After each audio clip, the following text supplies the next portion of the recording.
所有人移动搜捕。这种高手扫过一眼就不会忘。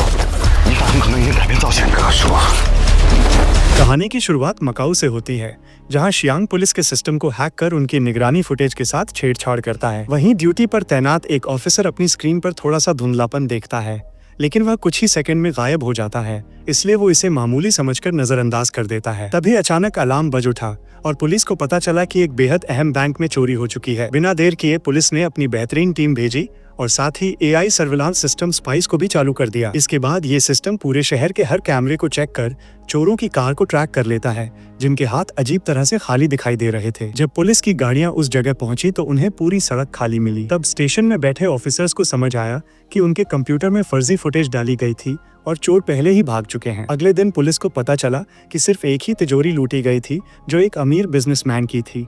दरअसल उसने अपने क्रिप्टो अकाउंट के पासवर्ड का आधा हिस्सा एक नोटबुक में रखा था, जिसकी कुल वैल्यू करीब $500 मिलियन है। कुछ समय बाद मकाऊ टावर में वही चोर एक कंपनी के दफ्तर पर कब्जा कर लेते हैं। वहां कर्मचारियों को बंधक बनाकर सर्वर का दरवाजा खुलवाया गया। जैसे ही पासवर्ड का दूसरा हिस्सा डाउनलोड हुआ, उन्हें पता चला कि एक क्लाइंट के अकाउंट में $10 बिलियन हैं। लालच में आकर शियांग उस डेटा को भी कॉपी करने को कहता है, जबकि गैंग लीडर लॉन्ग उसे वक्त बर्बाद न करने की चेतावनी देता है। लेकिन तभी पुलिस वहां पहुंच गई और चोर तेजी से लिफ्ट की तरफ भागे। इसी बीच लॉन्गशान लॉबी के कैफे में मौजूद था ताकि बिना किसी शक के बाहर निकल सके, लेकिन वो गलती से एक बारिस्ता के कैमरे में कैद हो गया।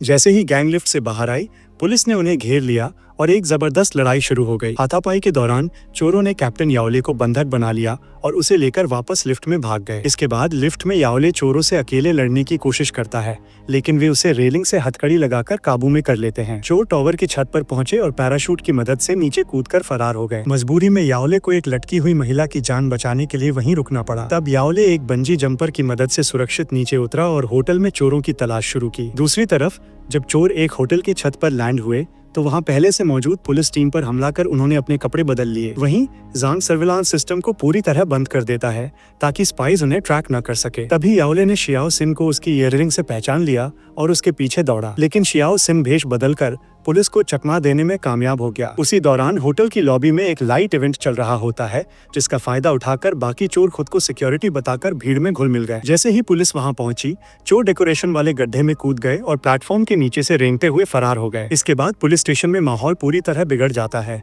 और वो बिजनेसमैन अपना आपा खोकर तोड़फोड़ करने लगता है, क्योंकि उसका पूरा अकाउंट खाली हो चुका है।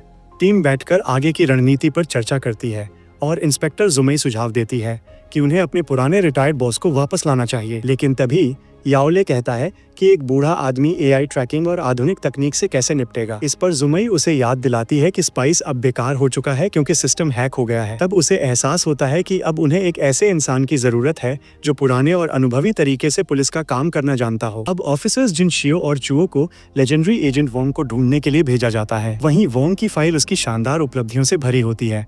वो स्पेशल ऑप्स चैंपियन रह चुका होता है और हैंड टू हैंड कॉम्बैट में भी बेस्ट माना जाता है। साथ ही वो हथियारों से लेकर इंटेलिजेंस गैदरिंग तक हर चीज में माहिर होता है।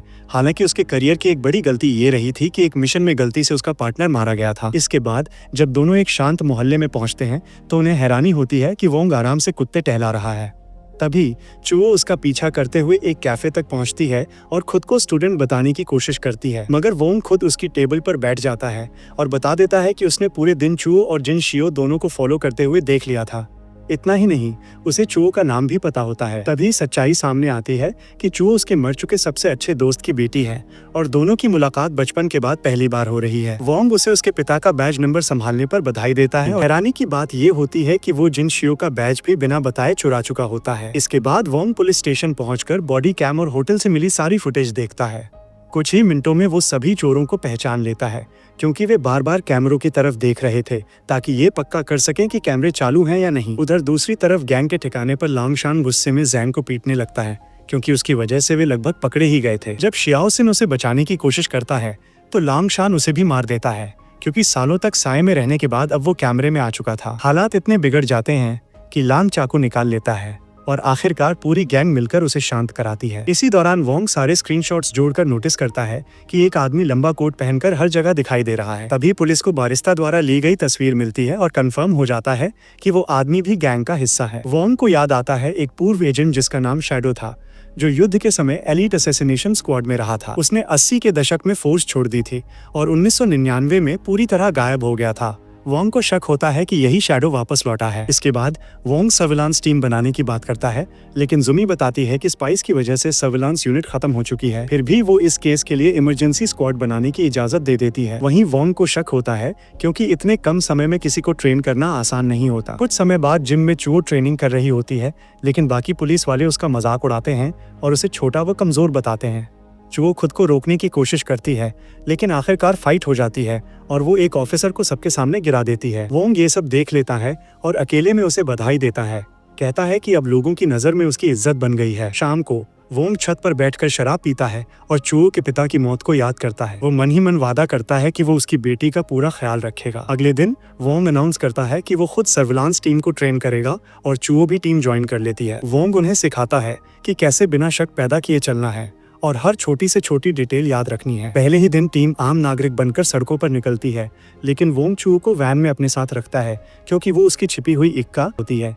जो भी गलती करता है वोंग वैन से उतरकर उसे डांट देता है। 12 दिन बाद जैंग आखिरी मिशन की प्लानिंग करता है ताकि लॉन्ग शांति से रिटायर हो सके। उसे सीईओ के अकाउंट वाले सर्वर की लोकेशन मिल जाती है, लेकिन डिजिटल वॉल्ट तोड़ना आसान नहीं होता। इसी बीच फ्लैशबैक में दिखाया जाता है कि सारे चोर अनाथ थे और लांग शान उन्हें पैसे और सहारा दिया करता था। 1999 में जब पुलिस उसके पीछे पड़ी थी, तब यही बच्चे उसकी मदद करते थे और तभी से वे एक परिवार की तरह साथ हैं। 15वें दिन चूहो खाना लेने जाती है और लौटते वक्त कुछ नशे में धुत लोगों को औरतों से बदतमीजी करते देखती है। वोंग उसे याद दिलाता है कि वो अंडरकवर है और नॉर्मल पुलिस को कॉल करे, लेकिन चूहो बात नहीं मानती और खुद लड़ने चली जाती है। वो कुछ घूंसे मारती है, लेकिन अकेले इतने लोगों से नहीं जीत पाती। तभी वोंग वहां पहुंचता है और कुछ ही सेकंड में सारे गुंडों को गिरा देता है। औरतें वहां से भाग जाती हैं और बाद में वैन में वोंग चूहो को डांटता है कि उसने मिशन लगभग खराब कर दिया था। चूहो कहती है कि उन्हें लगता ही नहीं कि वे असली पुलिस वर्क कर रहे हैं। तभी वोंग उसे उसके पिता की पूरी कहानी बताता है। वे 8 महीने तक अंडरकवर थे और एक युवा वोंग को इंतजार से चिढ़ हो गई थी। जब उसने अपराधियों को एक बच्चे को किडनैप करते देखा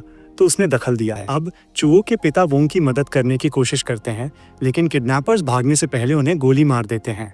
तब ये याद करते हुए वोंग की आंखों में आंसू आ जाते हैं और वो चूहो से कहता है कि एक पुलिस ऑफिसर को हर हाल में रैशनल रहना चाहिए। कुछ ही देर बाद वोंग को लोकल मार्केट में लॉन्ग शान जैसा कोई दिखाई देता है और वो तुरंत पूरी टीम को अलर्ट कर देता है और वोंग चूहो से कहता है कि वही टारगेट के सबसे करीब रहे, क्योंकि लांग ने अभी तक उसी को नहीं देखा है। इसी दौरान जब लांग लगभग 2 पुलिस वालों को देख ही लेता है तो दोनों अपनी पहचान छुपाने के लिए अचानक किस कर लेते हैं। वहीं चूहो जमीन पर कुछ ढूंढने का नाटक करती है और शीशे में लांग शान का रिफ्लेक्शन देखकर उसकी पहचान कंफर्म कर लेती है। तब वोंग सबको कैमरा हिलाने या घूमने से मना कर देता है, जिससे लांग बिना किसी शक के वहां से चला जाता है। इसके बाद टीम साए में रहकर उसका पीछा करती है और पता लगा लेती है कि वो किस बिल्डिंग में जा रहा है। चूहो भी अंदर जाने का फैसला करती है, लेकिन लांग मार्केट से उसे पहचान लेता है और चुपचाप अपना चाकू तैयार कर लेता है। उसी वक्त वोंग फुटेज दोबारा चेक करता है और देखता है कि लांग शान ने चूहो को 2 बार गौर से देखा था। उसे समझ आ जाता है कि वो पहचान सकता है, इसलिए वोंग भी बिल्डिंग में घुस जाता है और खुद को चूहो का पिता बताकर उसे डांटने का नाटक करता है।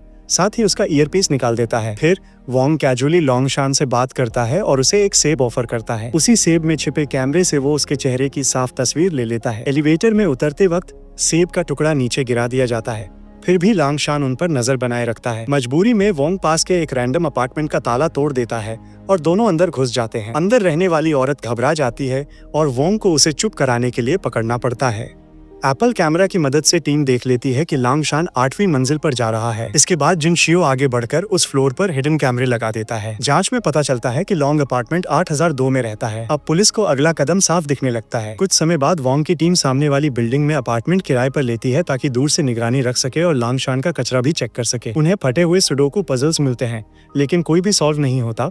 वहीं लांग अपना समय बबल रैप फोड़ते हुए बिताता है। इसी बीच मार्केट में वोंग पड़ोसी बनकर रहता है। लांग शान उससे कैजुअल बात करता है और छुपे डिवाइसेस के लिए स्कैन भी करता है। दोनों अपनी नकली जिंदगी की बातें करते हैं, जहां वोंग कहता है कि उसे जुए की आदत है, इसलिए उसके हाथों के निशान कार्ड्स खेलने से हैं, गन पकड़ने से नहीं। तब वोंग उसे डिनर पर इनवाइट करता है और सबको चौंकाते हुए लांग शान मान भी जाता है। शाम को वोंग और चूहो उस औरत को पैसे देकर उसका अपार्टमेंट इस्तेमाल करते हैं। लांग शान आते ही हर कोना स्कैन करता है और डिनर के दौरान अपना फोन टेबल पर रख देता है ताकि चूहो उसका डेटा चुरा सके। लांग शान सवाल पर सवाल पूछता है ताकि उनकी कहानियां मैच हों और चूहो को एहसास होता है कि वोंग उसके बचपन की हर डिटेल जानता है, क्योंकि वो हमेशा दूर से उसकी रक्षा करता रहा है। डिनर के बाद लांग शान जैंग से वोंग और चूहो की बैकग्राउंड जांच करने को कहता है, लेकिन असल में पुलिस को पता होता है कि वे हैक हो रहे हैं, इसलिए उन्होंने पहले से फेक प्रोफाइल्स बना रखी होती हैं। तभी दरवाजे पर नॉक होती है।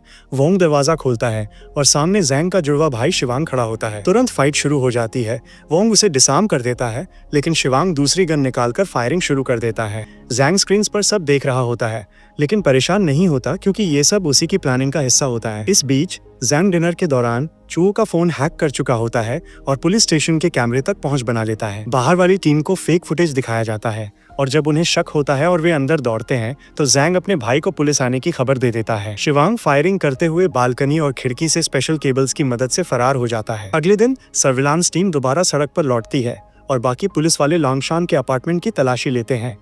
एक कैबिनेट में ढेर सारा बबल रैप मिलता है और वोंग समझ जाता है कि इसका कनेक्शन सुडोकू पजल से है, यानी यही कोड बनाने का तरीका है। अचानक एक ट्रक वैन को टक्कर मार देता है और उसे घसीटते हुए पुलिस बिल्डिंग से टकरा देता है। ट्रक 2 हिस्सों में टूट जाता है और दोबारा टक्कर मारकर सबको बेहोश कर देता है। तभी मर्सनरीज बाहर निकलते हैं, कई पुलिस वाले मारे जाते हैं और पुलिस कार्स धमाकों में उड़ जाती हैं।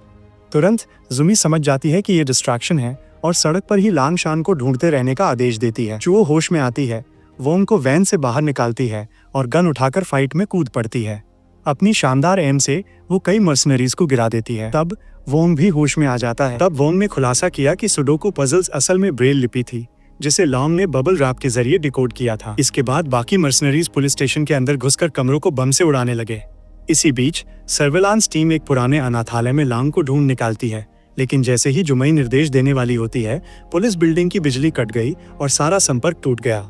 अनाथालय के अंदर लॉन्ग को एहसास हुआ कि जैंग ने उसे फंसा दिया है, फिर भी वो एक जबरदस्त योद्धा की तरह अकेले ही चाकू से सब गुंडों को ठिकाने लगा देता है। उधर स्टेशन में वोंग लगातार मर्सनरीज से मुकाबला करता रहा क्योंकि उसके सिर पर भारी इनाम रखा गया था। वहीं चुओ छुपते छुपाते सैटेलाइट फोन ढूंढ लेती है और जिन शियो को ब्रेल लिपि के बारे में बताया, लेकिन तभी एक मर्सनरी ने उस पर हमला कर दिया।